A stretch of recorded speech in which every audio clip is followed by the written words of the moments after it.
It started as a longing, deep inside.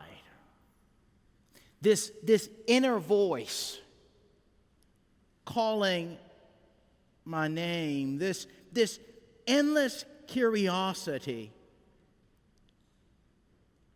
this sense that there were many questions to be asked and lots of happening in the world that I did not quite comprehend, a movement of a spirit that I wanted to know more about. It started as a hunger,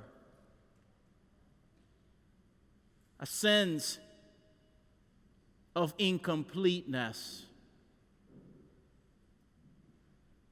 a desire to search.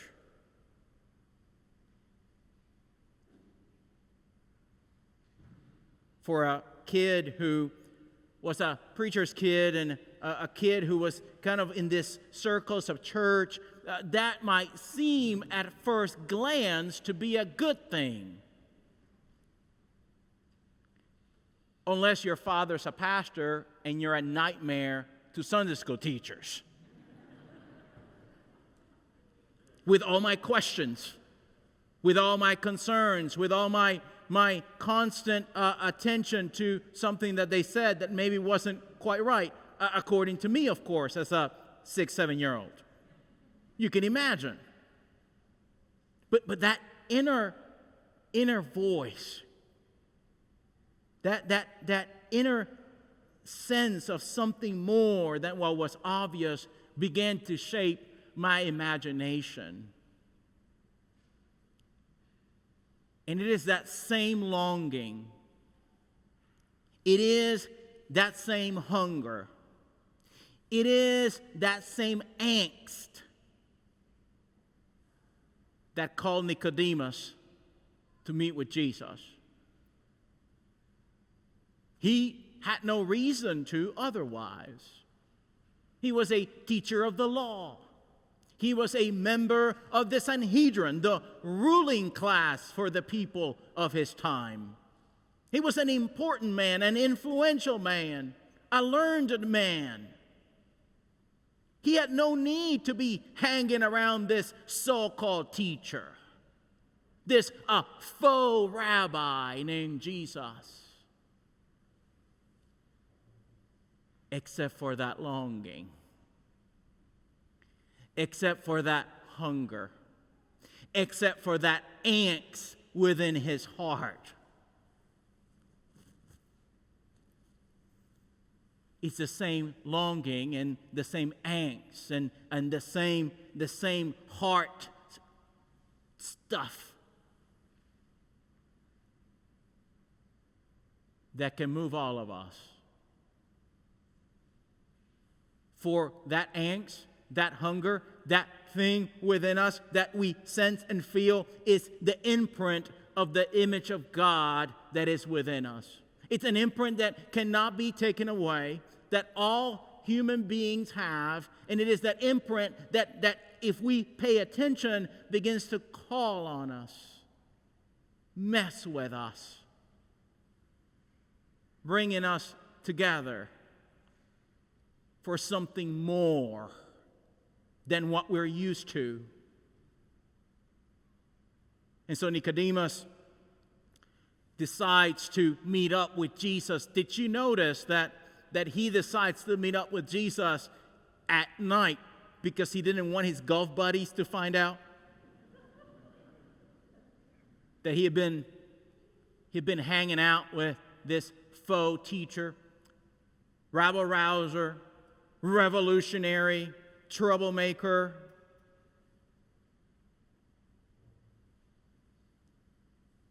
He met with him because he'd been hearing about what'd been going on,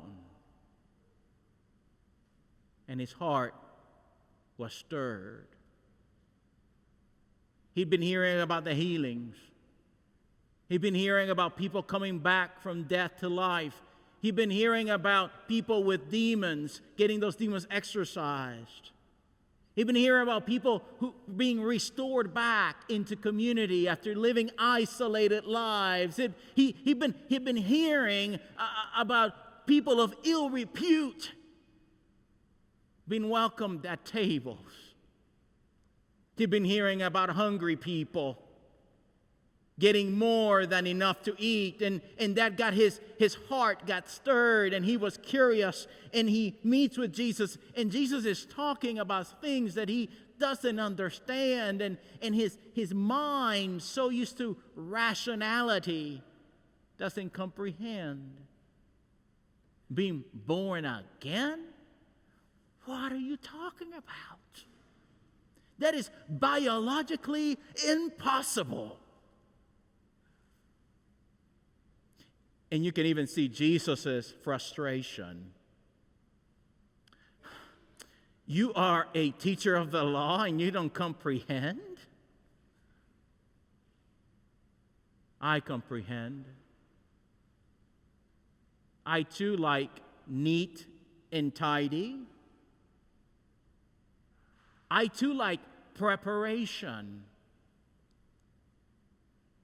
I've been driving Ariel nuts about this sermon series since we started talking about it, because I wanted to make sure that we were prepared.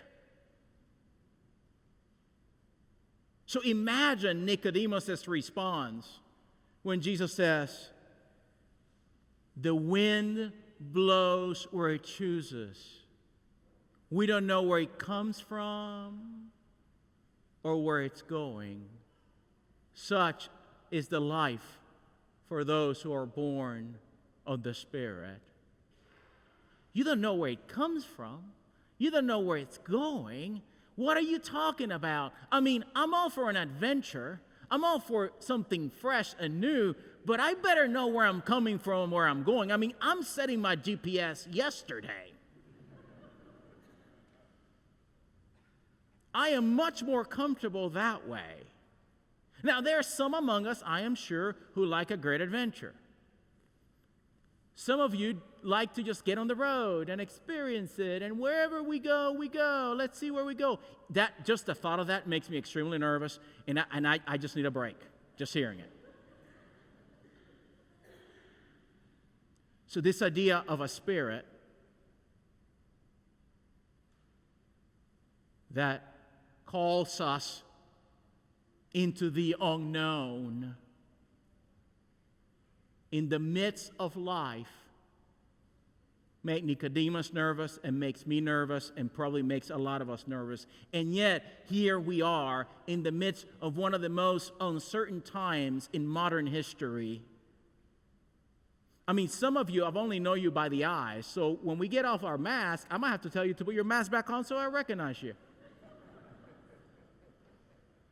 It's uncertain. We don't know. We're living, trying to look at a little chart on our newspaper. You know, the little thing, whether are we in green, yellow, blue? Where are we?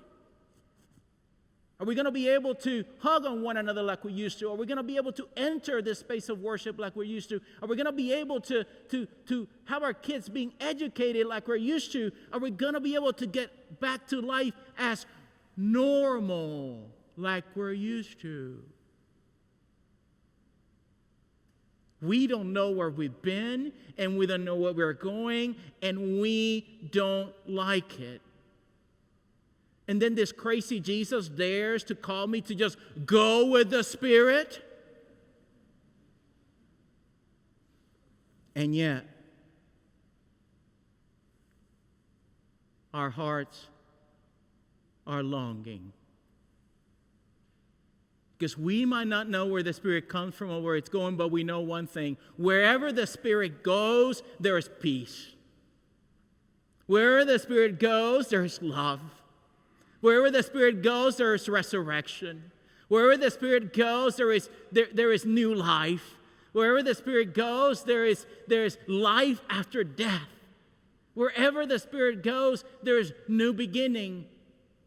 Wherever the Spirit goes, there is community. Wherever the Spirit goes, there is integration, there is peace. We know that. That is for sure. The question for us now is, Are we ready to trust? Are we ready to trust? The Spirit is calling our name. The Spirit calling Nicodemus' name. The Spirit knowing that we, our hearts, are longing for that deeper Spirit. The question is, are we going to trust? That this God's got our back. That this God knows the longing of our souls. Are we ready to trust and let go? Our hearts hungry. Our struggles obvious. Sadness and disappointment. I get it. God gets it. But you can hear that longing of your soul. It is that longing that connects us to one another. And we hear the voice of God saying, do you trust me? Are you ready to let go? Let the wind of the Spirit carry you through. No need to rationalize it much. Are you ready to trust me? To know that my wish for you is for new life and reconciliation. Are you ready to trust me to connect with these other sojourners? Because I've been a sojourner all my life. I was minding my own business not too long ago in Louisiana, bouncing from city to city. And if you would have told me 10 years ago that I would someday be in Nebraska, I'll be like, where is Nebraska anyway?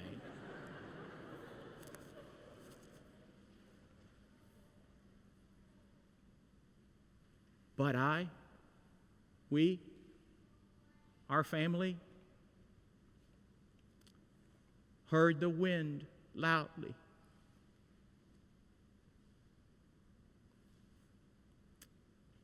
And we looked at one another and said, this is really crazy.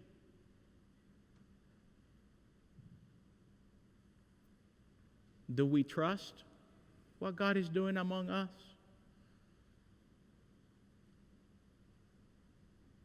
I wonder what crazy thing God is trying to do in you, in us, together, if we only trust. Trust.